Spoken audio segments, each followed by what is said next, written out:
All right. Well, let me bring us back to AAC. I guess I've got just a few final questions for you. Right. One thing I was told recently by a parent was that they didn't want to go outside of sort of the traditional big brands of AAC because they were worried that anything sort of new to the market may not be around that long, right? And they don't want their child to start using something that's then going to go away. What would be your sort of response to that?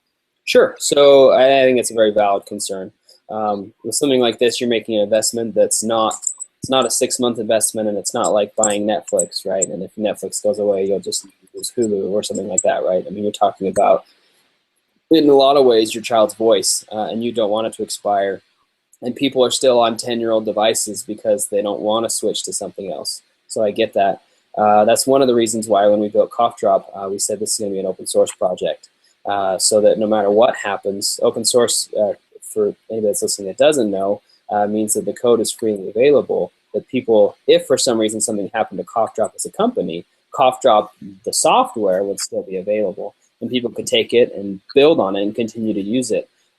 So it doesn't have to be something scary that a company shows up and is going to be gone 6 months from now.